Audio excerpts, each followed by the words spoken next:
દિલ્હી સરકારના મંત્રી કપિલ મિશ્રાની મુશ્કેલીઓ વધતી જતી હોય તેવું લાગી રહ્યું છે। રાઉઝ એવન્યુ કોર્ટે મંગળવારે દિલ્હી પોલીસને ફેબ્રુઆરી 2020ના દિલ્હી રમખાણોના સંદર્ભમાં મંત્રી કપિલ મિશ્રા વિરુદ્ધ એફઆઈઆર નોંધવા અને વધુ તપાસ કરવાનો નિર્દેશ આપ્યો છે। સુરત રેલવે સ્ટેશન પ્લેટફોર્મ 2 અને 3 માંથી કામને લઈને કારણે છેલ્લા 82 દિવસ બંધ હતા, ત્યારે આ બંને પ્લેટફોર્મ મંગળવારથી ફરી મુસાફરો માટે ખુલશે। જેના કારણે ઉધના સ્ટેશન પર શિફ્ટ કરવામાં આવેલી 115 ટ્રેનો ફરી સુરત ખાતે રોકાવાનું શરૂ કરશે। પ્લેટફોર્મ નંબર 2 અને 3 પર કોન્કોર્સનું કામ પૂર્ણ થઈ ગયું છે।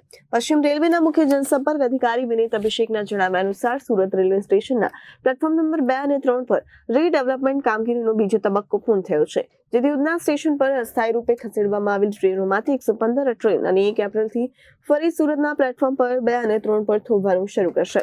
ત્યારે નંદુરબાર જલગાંવની ટ્રેનો હવે ઉધના રોકાશે। સુરત સ્ટેશન પર કોન્કોર્સ બ્લોકને કારણે 10 જાન્યુઆરીથી 31 માર્ચ સુધી પ્લેટફોર્મ 2 અને 3 બ્લોક કરાયા હતા, જેથી 201 ટ્રેનોના સ્ટોપેજ ઉધના ખસેડવામાં આવ્યા હતા। હવે કોન્કોર્સનું કામ પૂર્ણ થયા પછી પણ 97 એક્સપ્રેસ સુપરફાસ્ટ અને 18 મેમો ટ્રેન ફરી ઉધનાથી સુરત સ્ટેશન પર શિફ્ટ કરવામાં આવશે। Bureau report Janadesh news.